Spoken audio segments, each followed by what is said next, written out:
मैं एक बार फिर उपस्थित हूँ आप सबके सामने एक नए रूप में। और मैं आप लोगों को ये बताता चलूँ कि इस समय जो लोकसभा चुनाव है उसके एक चरण का मतदान हो चुका है। उसके साथ ही साथ जो अवध बार एसोसिएशन है उसमें भी चुनावों की घोषणा हो चुकी है और यहाँ भी चुनाव होने हैं। और कई सारे जो गंभीर मुद्दे हैं उनको दरकिनार करके दोनों चुनाव बराबर रूप से करने का वो जो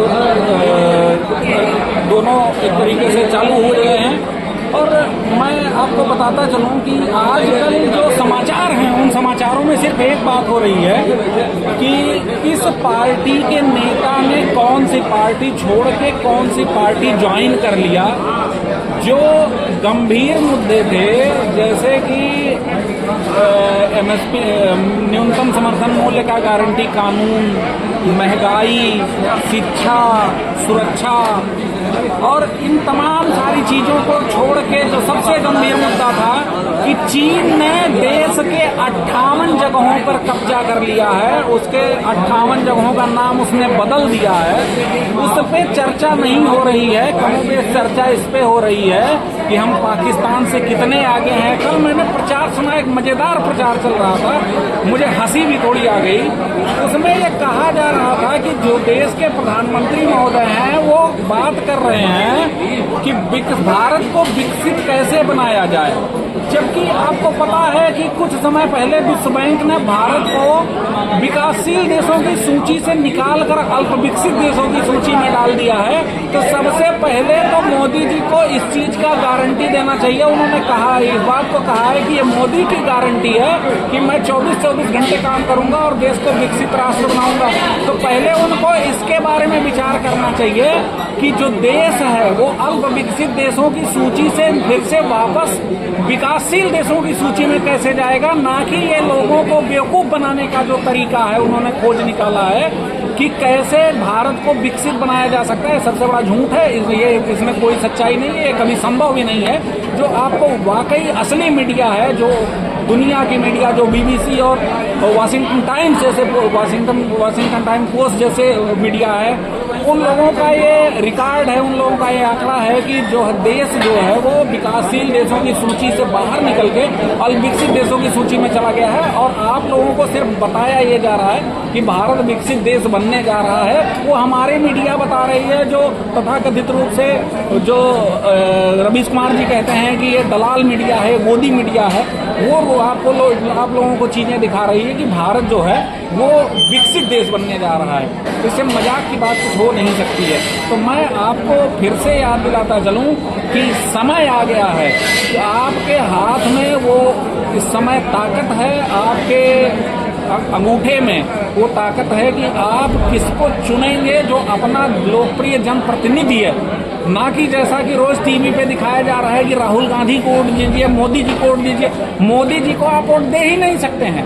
आप अपने जनप्रतिनिधि को वोट देंगे, वो तय करेगा कि कौन प्रधानमंत्री बनेगा। हमारे यहाँ एक बहुत गलत पार्टी जो चल गई है कि लोग आजकल सीधे सीधे प्रधानमंत्री का चयन करने लगते हैं, जबकि हमारे यहाँ कहीं भी पीपल्स रिप्रेजेंटेटिव एक्ट में कहीं भी प्रावधान नहीं है कि हम लोग प्रधानमंत्री का चयन कर सकें। आम जनता के प्रधानमंत्री का चयन करने का कोई विकल्प ही नहीं दिया गया। तो मेरे कहने का ये मतलब है कि आप लोग इस बहकावे में ना आए।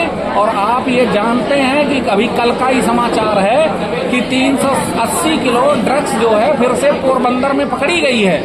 और ये कोई बताने को तैयार नहीं है कि चैनल कौन सा है जिसके माध्यम से ये 380 किलो और 3000 किलो और 670 किलो ये सारी ड्रग्स जो है वो पूरे देश में बंट कैसे रही है, ये कोई बताने के लिए तैयार नहीं है। शाहरुख खान के लड़के के पास 20 ग्राम की ड्रग्स पकड़ी गई थी, पूरे मीडिया ने हो हल्ला मचा दिया था।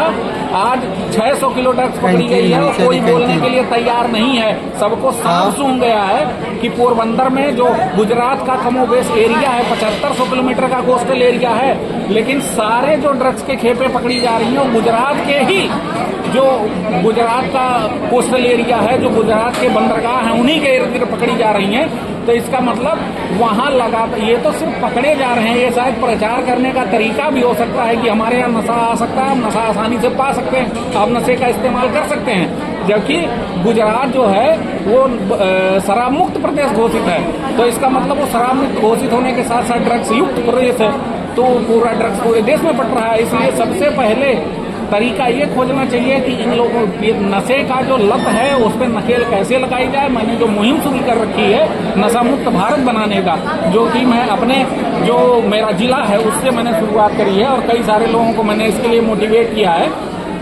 कि वो लोग जो है वो नशा छोड़ के अच्छी चीज़ों को अपनाएं और जो चीज़ों को बेहतर तरीके से समझ के अपना जीवन यापन बेहतर तरीके से करें। जो कि नशा आपके जीवन का कोई हल नहीं, कोई विकल्प नहीं है, वो किसी समस्या का समाधान नहीं, वो सिर्फ आपके समस्याओं को बढ़ा सकता है, वो समस्याएं आपकी समाप्त नहीं कर सकता है। इसलिए दोस्तों आप लोग जो आगामी लोकसभा चुनाव है उसमें बहुत ध्यान से बहुत सोच विचार के मतदान करिएगा, जिससे आपको एक बहुत ही बेहतर लोकप्रिय प्रतिनिधि, लोकप्रिय जनप्रतिनिधि मिले जो आपके क्षेत्र के विकास के लिए जिम्मेदार हो, और अगर उससे कोई गलती भी हो जाती है तो उसके लिए भी जिम्मेदार हो, ना कि कोई और जिम्मेदार ठहराया जाए कि इन्होंने इस चीज़ की जिम्मेदारी ली थी और उसकी चीज़ की हम लोग जिम्मेदारी नहीं ले सकते हैं। तो अभी आप देखेंगे जब आप प्रत्याशियों का वो देखेंगे तो प्रत्याशी, कई सारे प्रत्याशी जो है उनका नाम बदला जा चुका है, कई सारे प्रत्याशी हटाए जा चुके हैं। तो जो सरकारें कह रही हैं कि हमने देश को विकास की सूची में ला के शामिल कर दिया है, विकास की परिपाटी पे चढ़ा दिया, विकास की ट्रेन में चढ़ा दिया, वो सारी बातें झूठ हैं।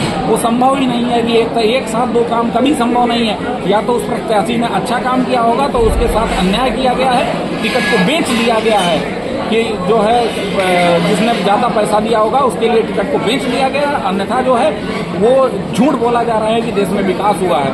तो इस तरीके से आप लोग कभी भी प्रधानमंत्री का चयन मत करिएगा, आप लोग सिर्फ अपने लोकप्रिय जनप्रतिनिधि का चयन करिएगा, जिससे आप उससे वो आपके लिए जवाबदेह हो और आप उससे सवाल पूछ सकिए कि हमारे क्षेत्र का विकास कैसे हुआ, नहीं हुआ तो क्यों नहीं हुआ।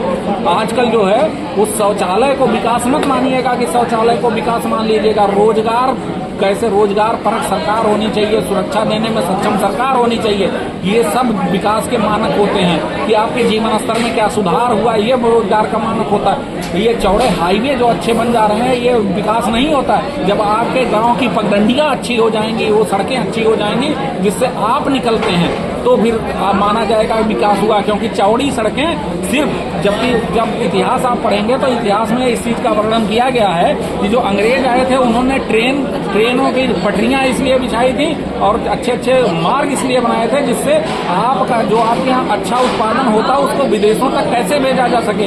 तो आज भी वही है कि आपके यहाँ से अगर हाईवे बन रहा है, आपके यहाँ अच्छी सड़कें बनाई जा रही हैं, तो आपका जो विकास है वो निकल के कहीं और चला जा रहा है, आपको नहीं मिल रहा। जिस दिन वो सड़कें जो आपके गली का आपका गली और आपकी जो पगडंडी है वो सड़क अच्छी हो जाएगी, उस दिन मैं मानूंगा कि विकास हो गया है। जिससे आप जो साइकिल से चलते हैं, जो पैदल चलते हैं, जो मोटरसाइकिल से चलते हैं, उस पर ठोकर ना लगे और उससे चोट ना लगे और आप सुचारू ढंग से अपने यातायात को संचालित कर सकें। बहुत बहुत धन्यवाद दोस्तों। मैं बहुत लंबी वीडियो नहीं बनाऊंगा, दोबारा आप लोगों के सामने प्रस्तुत होऊंगा। धन्यवाद दोस्तों।